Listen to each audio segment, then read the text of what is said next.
The West Virginia Mountaineers have added another versatile wing to pair with Honor Huff and Company, and there's another four-star transfer on campus today that would be an absolute wow.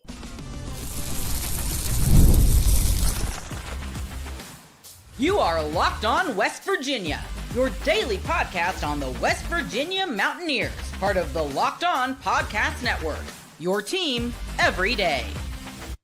What is up? Welcome in, guys. My name is Mountaineer Paul. I am your host. This is Locked On West Virginia, baby. What's up with you guys? Hope you're having a great weekend as we record 7 days in a row again. Yet another week. We don't miss a day around here, guys. There's content every day. There's no reason not to record every day and beat the competitors, right? That's the way I look at it. So some of them may have better jobs than me in real life. Some of them may have more followers on X than me. Some of them may have more followers on Facebook, but they can't outwork me. They can't record more than I can, and that's something I can control. So I'm excited. I get excited about that, man. So I watched the tape today on West Virginia's newest transfer, and I got a lot of notes. I'm going to try to sell you something here, okay? Because I actually like to pick up. Is this kid going to be an All-American? I'm not saying that. But Jackson Fields, a 6'8", 210-pound forward, transferred in from Troy. He's had a lot of time to develop into his body. And when you look at this kid now, he looks like a Big 12 player.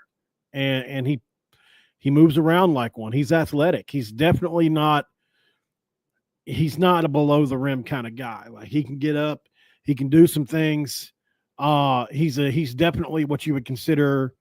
So he's in that same height range, that 6'8" range that he likes. It's very similar to Brennan, right? So Lorient. So a guy that is 6'8", 6'9", really big wingspan, can defend his ass off, block shots, but he can also stretch the floor 33% from three. So to me, these guys they're not incapable of scoring like some of the people we had last year. I'm sure the pitch was probably, you come here, you're going to be a heavy contributor on a team that's rebuilding. You got 2 years left, and why not do it here at West Virginia? We're going to pay you pretty good, from what I understand. And by the way, also on today's show, we're going to be talking about the other visitor on campus, another 4-star transfer potentially, who is going to command some money here. And I don't know where Hodge and Company are getting this, but I was told, a little birdie called in, and I had a great conversation with them. And some of the things that I've been told that they're doing, how they're doing this, really creative ways to get money. So we'll talk about that today as well, if I remember. You never know with me. I don't have it all written down, but I do have, I've got at least 30 bullet points here. I mean, I spent a long time on Fields today, guys, because, people are going to look at, he played at Troy. That's number one. Then they're going to look at 7.9 points and 5 rebounds a game. It's not blowing you away, right?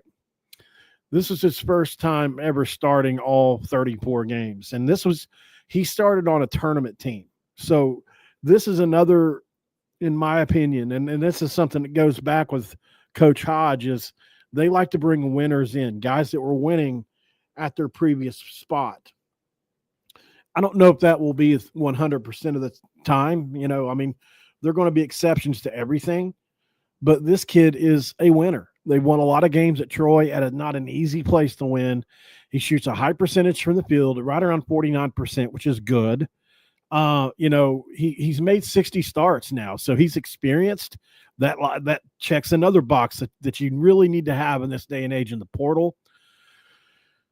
So, he's got a chance to break out, I think, and do some things, and maybe be a double-digit guy. Maybe he'll get into that 10-point range. Depends on how much he plays. But I went ahead and looked through the entire history of his career, all 60 games, and I noted his best performances, and against Power 4 opponents, which there's 4 or 5, he plays really well against Power 4 opponents, guys. If you're 4th or 5th best player averages these numbers against power four opponents, you would take it, because this guy's not going to be your best player, your second best player, or even your third best player. If he is, you're either really bad or he turned out to be really good. But I consider this kid to be, he's either going to come in and be an elite defender and start on this team, which he has the potential to do based off his tape. Athletically, he can do it. Wingspan, he can do it. Block shots, he can do it. Steals, he can do it. And he's got the potential to stretch the floor. So he would be one of your offensively challenged, one of your more challenged pieces. I wouldn't consider him challenged because he can score. I mean, if you get him underneath the basket, he can finish with either hand. He can shoot it from the three. Like he's not incapable of scoring. So if you look, at 6'8", 210, he averaged 1.5 blocks a game. He averaged a steal a game at Troy. So, that's right. He's basically 8 points a game, 5 rebounds a game. So that's not a terrible number. Like, we'll take that from a guy that's rotational or, in the starting five. If your fourth or fifth guy in the starting five is averaging 8, that's fine. You can live with that. He started 33 of the 34 games, which was good, 48% from the field, which I mentioned. He had 15 and 10 against New Orleans, which is a double-double on November 8th. On November 17th, he had 14 and 7 versus Southern Miss. He had 12 and 6 versus Louisiana Monroe. He had 20 points. He had 5 threes with 8 rebounds, 3 steals, and a block against Arkansas State, which was a borderline tournament team as well. I think they went to the NIT, but they were right there on that line. So he had a 20.5 3-pointer game, guys. So he's capable. He's capable of that. He can do that. So that's what I'm saying. Like, in the Big 12, is he going to do that? I don't know, but he's big enough to where who's going to block his shot at 6'8"? Like if he's going to shoot a 3, he's going to do it.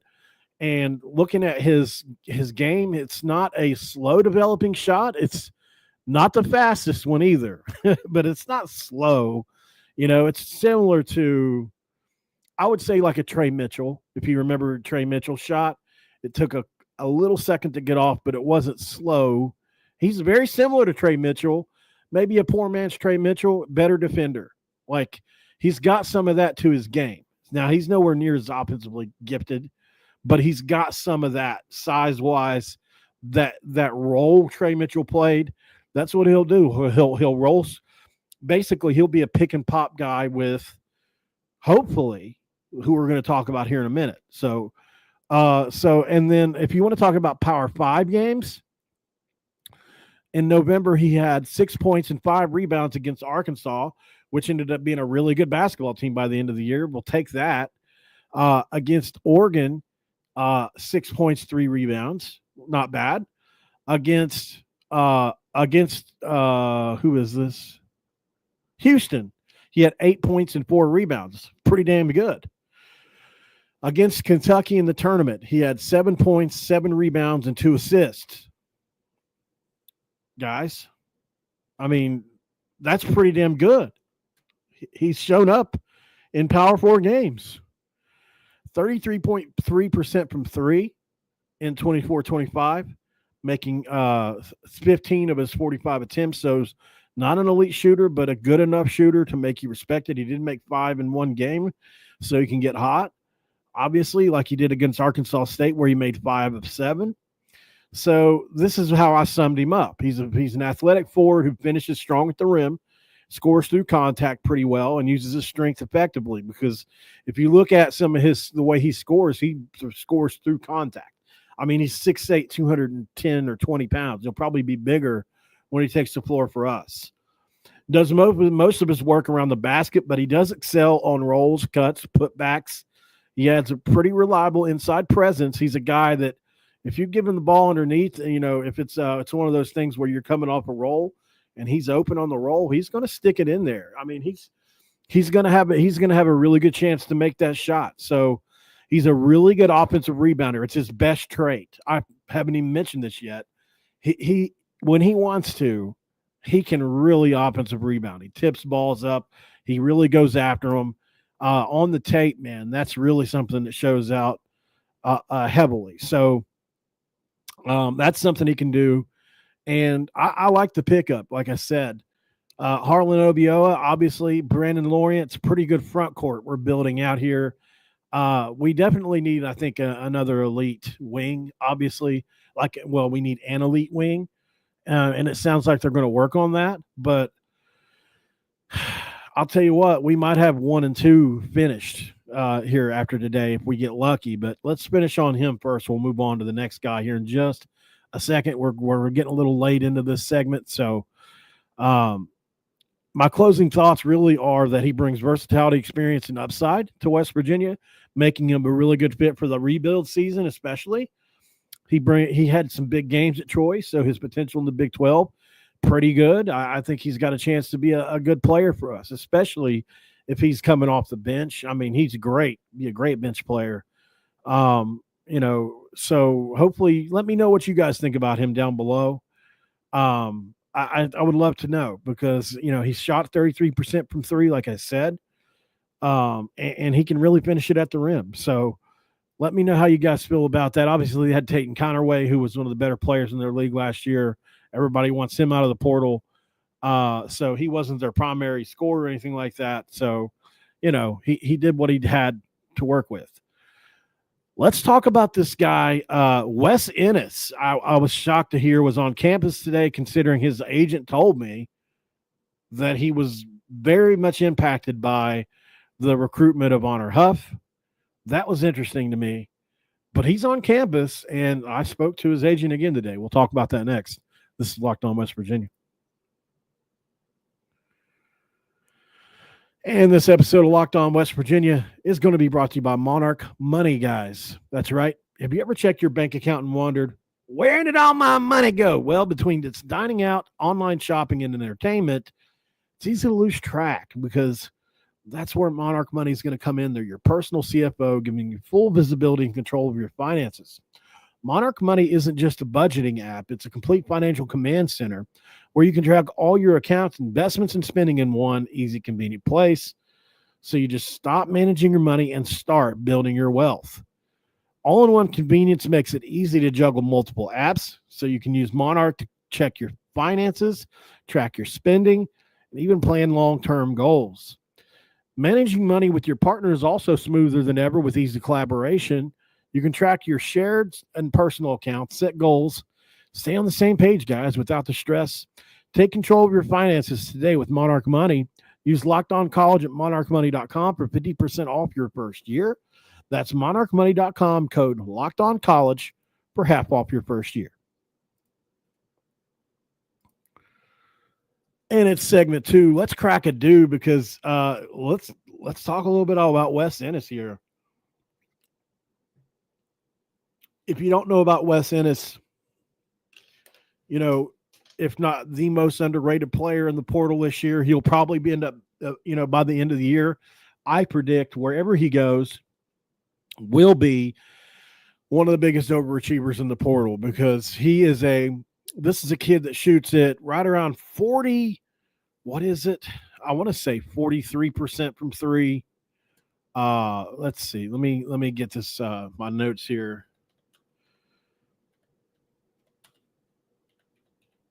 Sorry about that, guys.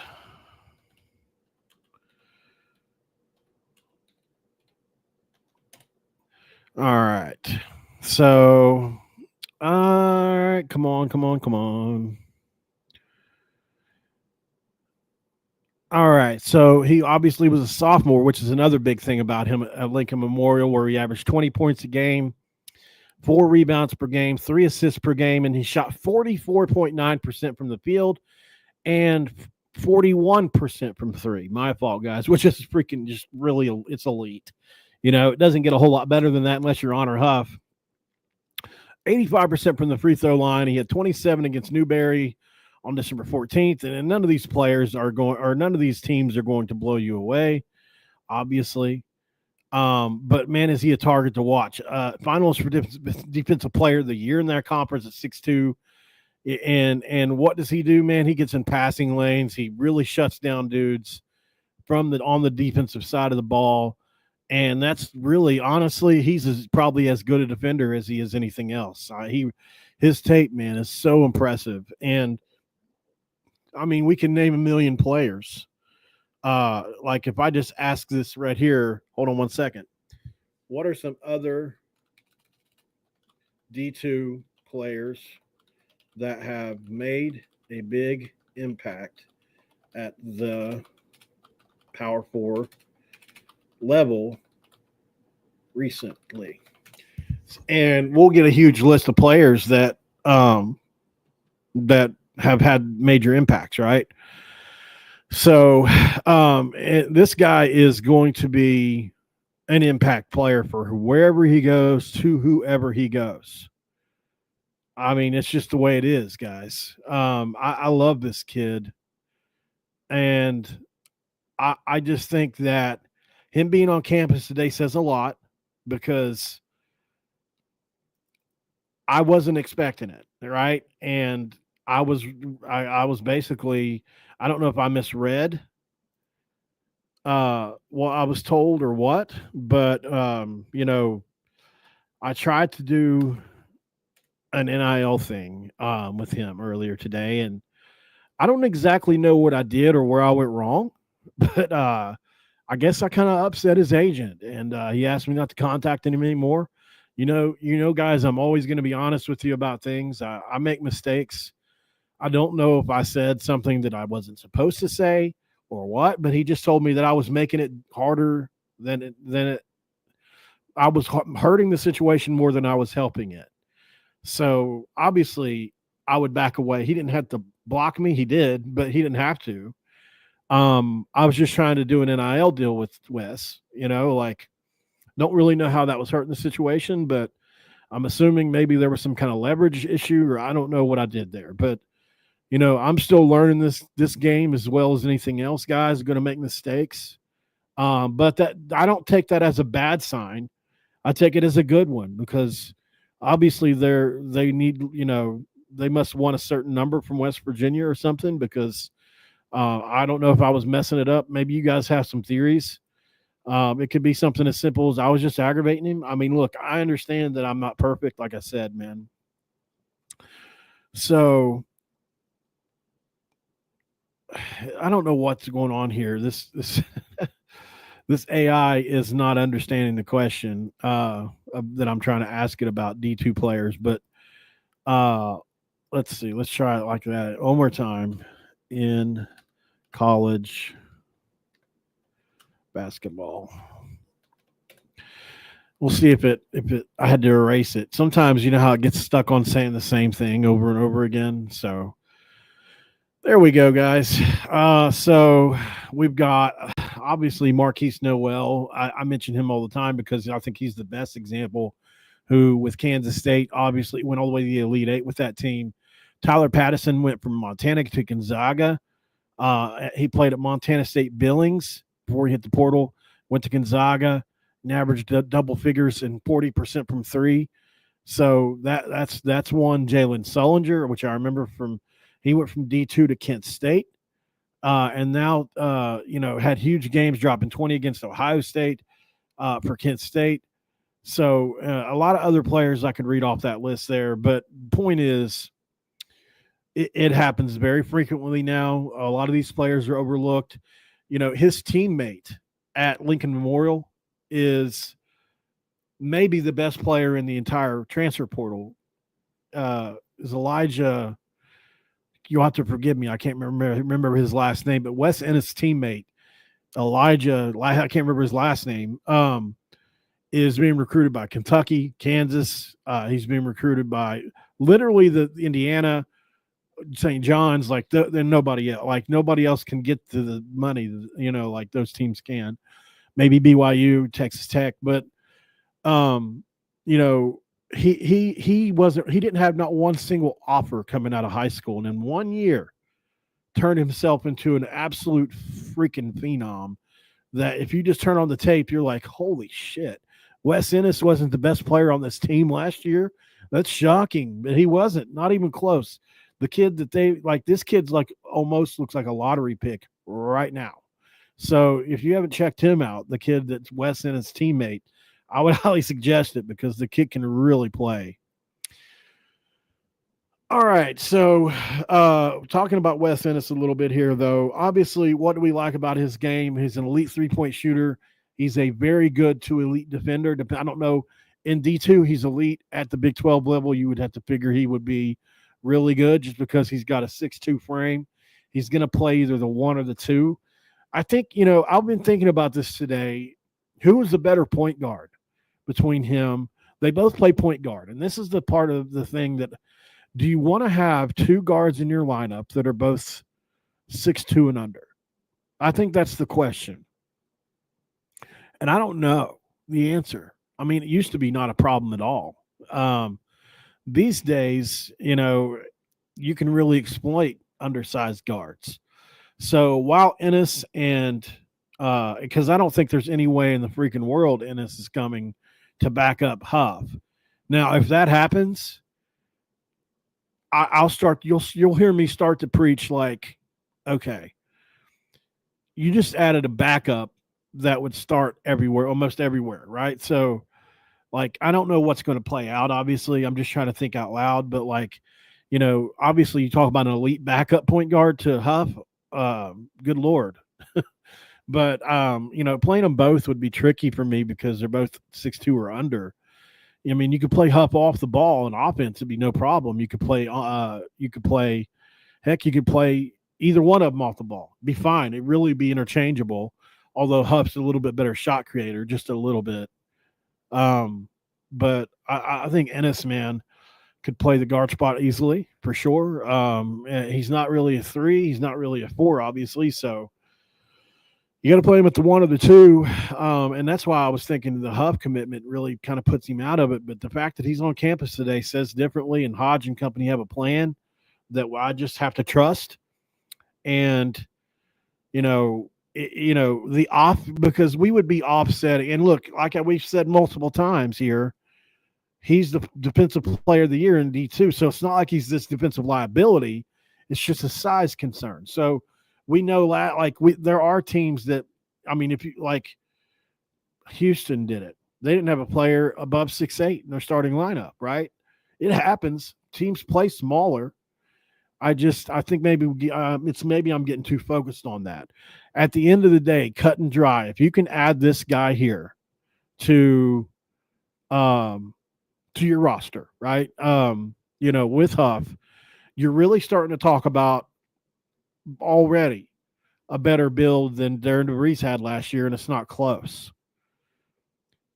It's, I mean, would you take Tucker and would you take Javon over Huff and Ennis? Yeah, probably. Probably. Yeah, you would.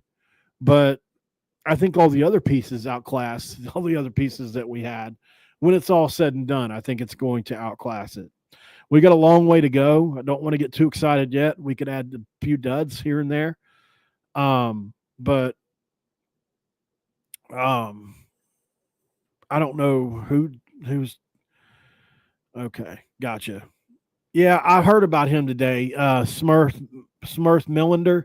I have not seen his tape yet.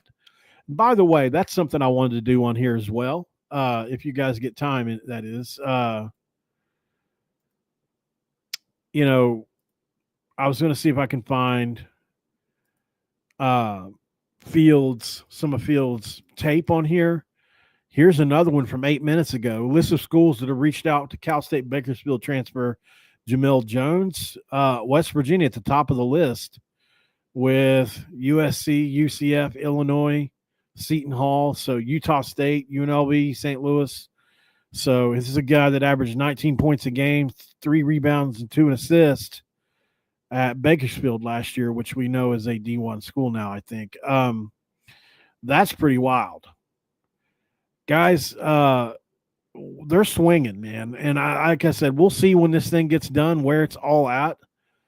But I am seriously getting excited about just where this thing's headed. Let's see if we can find some Jackson stuff. Hold on 1 second here.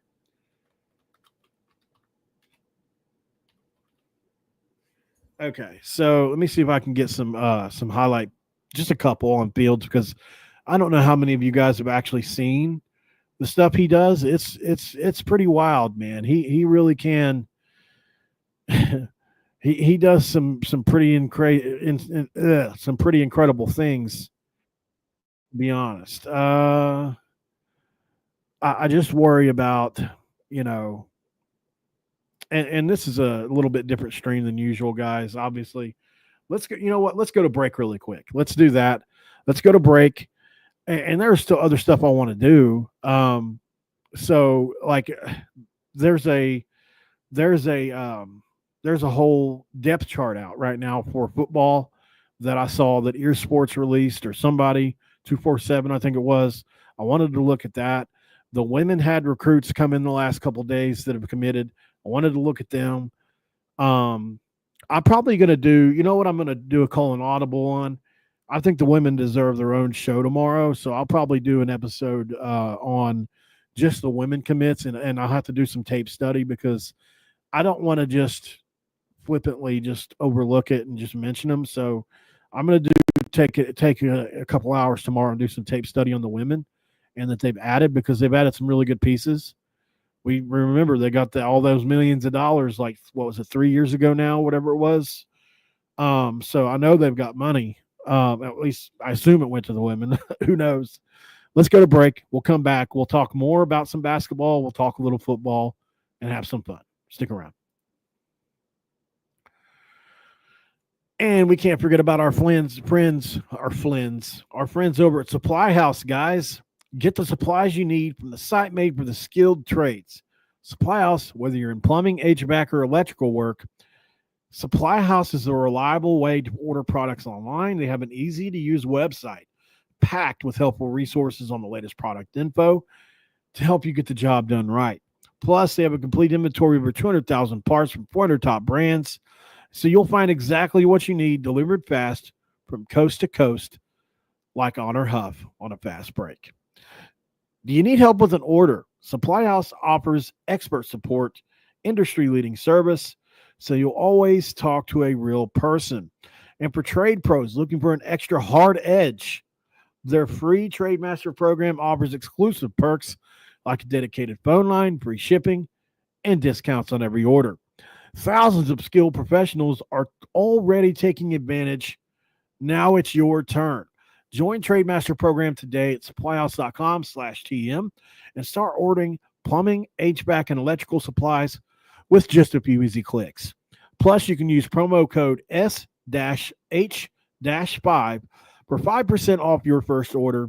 Do it now. Do it today at supplyhouse.com. As we move along here, thank you guys for joining in. We as we head towards 600 viewers, I appreciate you guys very much so. Like we do in every episode, it's pretty even. A little over 300 on X, a little over a couple hundred on YouTube, and I appreciate it very much.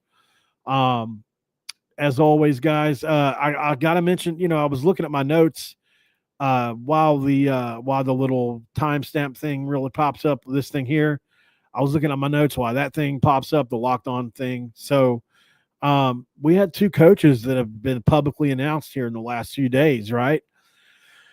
So let's go through those really quick. There's just so much content to get to. I wanted to do my own show on these as well, but there's not a ton to really get to with these guys. Let's start with Jace Earl as he follows. I'm assuming that's how he says it, Hurl or Earl. Jace Earl, I think, will be the top assistant on the staff based on what I've been told, unless they hire another, like a Chester Frazier out there, somebody like that, like similar to Frazier, not Frazier. And he's a guy that has a lot. And look, if you look at Jace Earl, every major recruit West Virginia has been involved with, this guy's been all over it. Same with the other coach, Phil Forte. So let's start with Earl, though, who started his career at Colorado Mesa, where he was an assistant coach in 2010. And then he went to Northwest Kansas as their head coach. Remember, I told you guys when we started this, there's several coaches on this staff that have been head coaches at some level. That's not something you see on every staff. So, a lot of guys are career assistants. A lot of guys maybe, you get the occasional high school coach, but it's not uncommon either for head coaches. But I'm saying you don't see it on every staff. So I think it's valuable. Hurl was named the interim coach at Colorado State at 2018 at just 30. That's right. He was 1-5 as interim coach, notching a win over San Jose State. All right. He was the associate head coach at Missouri State from 2018 to 23, and then joined Hodges staff in North Texas. So this is a guy with a bevy of experience. I mean, anytime you're named the interim coach, we know with Josh Eilert, it's not usually an ideal situation, right? So sounds like it was the prelude to Nico Medved going there. Absolutely he was, because Medved was there for 7 years, and that was 2018. So funny how the world turns. Jace Earl was literally his successor was Nico Medved, who is now at Minnesota. Interesting. So that's a big pickup. I really love him. I think he's going to be a head coach again someday, really soon, especially if they do well here. I think he's going to be the top assistant, and then that's going to be great. He's what we hear, a really good recruiter, somebody that has a lot of great basketball IQ, as far as teaching the game. So it's going to be big to watch him as we go along. And then somebody we all know, as I just freaking deleted it, of course.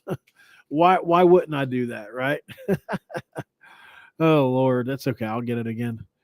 All right. So Phil Forte joins the West Virginia staff as well, and what a blast from the past he is, guys. We all remember him from Oklahoma State, one of the best small guards we've had come through the Big 12, right? Since West Virginia's been around. When I think of Phil Forte, I don't know why. I just can't help but think of Doug Gottlieb.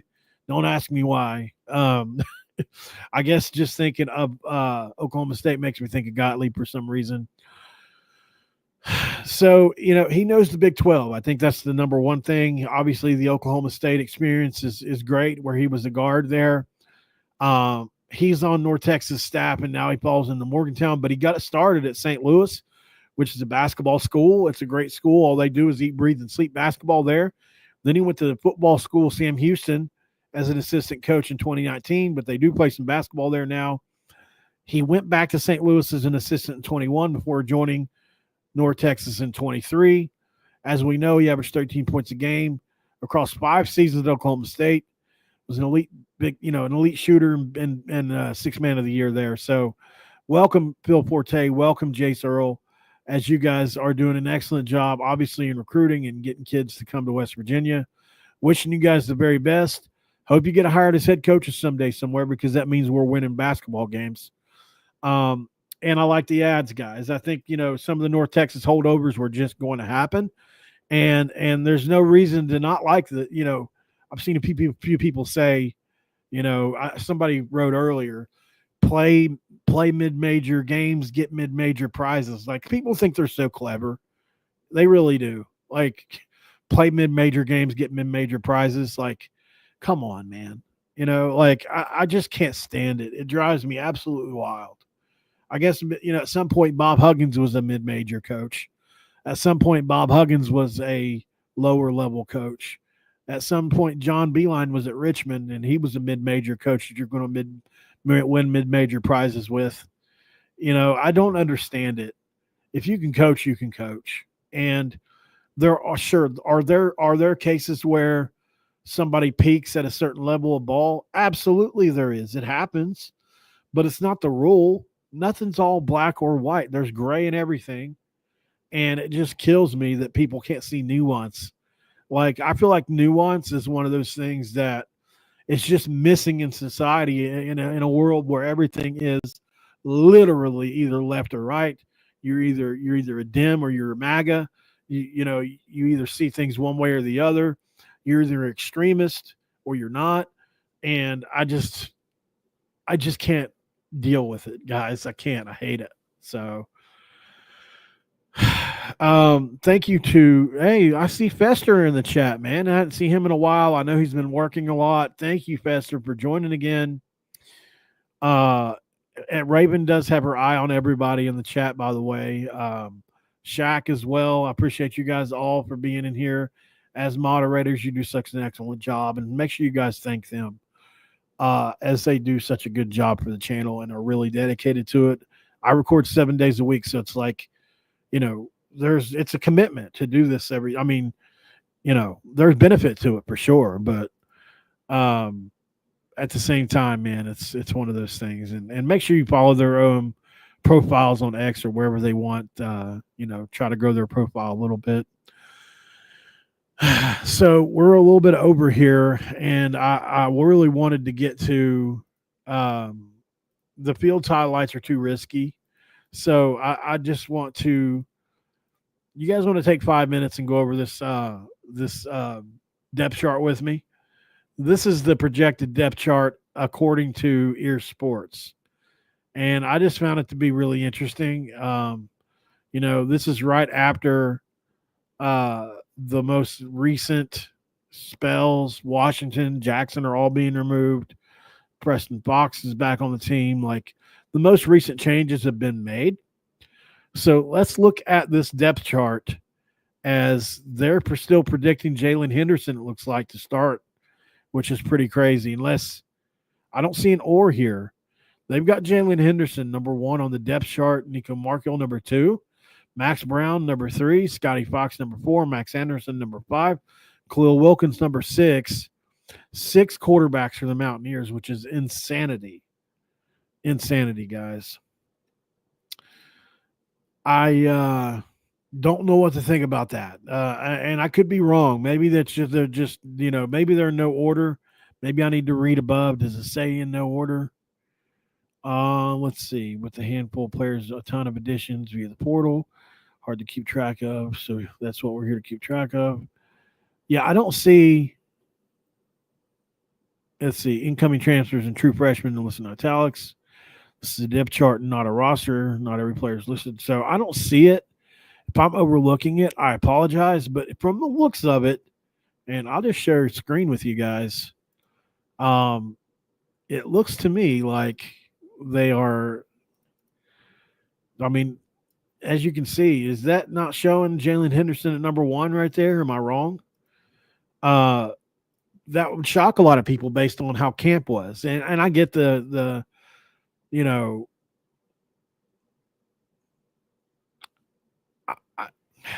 what's the best way to put this? I think, Nico not playing in the spring game, some people saw that as a vote of confidence, while other people saw it the opposite way, that Jalen was getting all the reps, like as a reward, like because Rich is like, I need to get this kid ready because he's going to be the starter, so he needs to get the most reps. It's like when you're the backup, you get less reps, right? Nico got less reps because he's the backup. I don't know. It could be because he was that good all camp, or it could be because he's the backup. We'll find out. I know that much. We're going to find out soon. I have no idea which one it is yet. Jaheim White, Dior Hubbard, Ty Edwards. I don't see it that way on this one either. I think Ty Edwards will be the second back. Maybe it'll start out this way, but I think once Ty Edwards gets on the field, I think it's over with, personally. Ex-receiver Cam Bond, Jeff Weimer, Gerald Williams. That's not a surprise. Gerald Williams had a good camp, I'm told. Jaden Bray had a really good camp as well, guys. And at slot, you got Rodney Gallagher and Oron Singleton, who I think are both going to play a ton. But don't overlook Jared Bowie and Cyrus Traw here. Like, they've got a good room, man. Jacob Barrick at tight end, I've told, had a pretty good camp as well, guys. So excited about him. Genross at 3. Yeah, I mean, I don't know. He's, it's one of those things where you want it to work out, but good Lord, And they've got a picture of Matt Moore here on the site. I wonder if they realize that. Tackle, they've got Nick Cray, who we're told had an excellent camp, guys, at left tackle, just so you know. Tykes Crawford at right tackle, and then Xavier Bosley, which was shocking to me, guys. And look, I told you guys this, I don't know what's going on with Xavier. I wish him the very best. I consider him a friend. But he hasn't responded to me in a while, and we talked for literally his entire time in Morgantown. Something tells me that he is really focused on winning this job right now. And I know from past experiences with him that he takes this really seriously. He came here to win. He's getting paid like a starting tackle, to be honest. So I think, this is something for him that's personal. And I wouldn't be surprised. Don't count Xavier Bosley out of this thing yet. Do not count Xavier Bosley out, and I'm not. Thank you, Andrew Smith, down in the comments. I heard that Hawthorne was in Morgantown. I just, I want to wait and see on it because I think they're going to make a big push for him. But he goes to Kentucky next, so it's like if he makes that visit to Kentucky, I'm going to be really worried about his commitment. Young Bear at guard, Kimo Macaniole at the other guard spot. And then you got Cooper Young, Gavin Crawford, Brandon Hamidi, and Phil Pauser. And then you got Landon Livingston at center, which is no surprise behind Robbie Martin. In front of him is Robbie Martin is behind him. Sorry, guys. Jamori Robinson, Adam Tomczyk at the two starting DN spots here. Eddie Vistarinen, Asani Redwood, and Taylor Brown. Not a surprise there. Hammond Russell, Corey McIntyre, and Nick Gabriel. That's one hell of a nose tackle room, guys. It might be the best one we've had in the years. And it's a position we don't get talked about very much. Corey McIntyre, guys, if he turns out like everybody thinks, could be a star. And we know this. But he's had 2 straight year and season-ending surgeries. But we're told that he beat everybody in camp his first 2 years and kept getting injured. Look at Curtis Jones at Bandit, guys. A guy that's really come out of nowhere. You got the guys we brought into the portal at 3 and 4 here, Marshawn Oxley and Keenan Eck. Braden Siders, I was told, was winning that job, but looks like they have Curtis Jones there. Maybe he will be the guy. Reed Carrico, Ben Cutter starting middle linebacker. Cameron Torber, I promise you, will end up higher on this list. I don't know when it's going to happen, but as you guys know, I'm insanely high on Torber. Chase Wilson at middle linebacker off-ball linebacker is it's as easy as a call as you can make. But I'll tell you what, guys, I was told Ashton Woods had a hell of a couple practices where he flashed that 4-star potential. And, I mean, if you go back and look through some of West Virginia's practice clips they put up here and there, I mean, he had an interception return. He had a big tackle on one of them. Like you can see the athleticism there. And by the middle of the season, let's check back in on Ashton Woods and see where he's at, because that kid's got a lot of talent. I'm excited about him. And then we get to the nickel room, which is absolutely just retarded. Pardon my language. Fred Perry, Jordan Scruggs, Israel Boyce, Zay Jennings. Just an insane room there, I think, personally. Michael Coach, Jason Chambers, Dwayne Galloway, Camaris Bomar. Pretty good cornerback 1 room, quarterback 2, Derek Carter. So, you got Coates and Carter for now. Devontae Golden Nelson is behind Derek Carter. You know what? I was told Carter had a good camp. I'm surprised to see him have him as a starter here over Nelson, but maybe that's due to, I thought maybe Nelson was nicked up, though. Jordan Walker, who most people don't know a lot about him yet, his tape from North Alabama, or is it South Alabama? It's one of the two, North or South Alabama, it's incredible. He's a really good player at the safety spot, and then so is Will Davis, the kid from Virginia Union who had 1 million tackles in college before coming to West Virginia. Big fan of his, obviously. Then you got Kakor Tarnu and Justin Harrington. I just don't agree with that at all. I think Justin Harrington ends up with that starting job there, and we better hope that he does, because we need him to be that good. Ollie Shaw's the punter. Ethan Heads was ripping them, they say, 60 yards, 65 yards. That's fun. And nothing on returner, punt return, long snapper yet, which I thought Miller Moss would be the guy there. But a lot of indiscrepancy there, and maybe they're trying to get some people talking with some of that, or Maybe they believe that. I don't know. Or maybe it's just no certain order. I'm not exactly sure, guys. So that's really all I got. As I give you guys a belly shake before I get out of here, my thing fell down in the background and my lid fell off my Mountain Dew. So things are pretty much going to hell for me right now, but that's okay. They don't have to go to hell for you. I'll see you on the next one, guys. Have a great weekend. Like I said, well, the weekend's over. Have a great week. I'll see you guys on the next one, and I'm out of here. I'll talk to you in the next one. If I can find the button. There it is.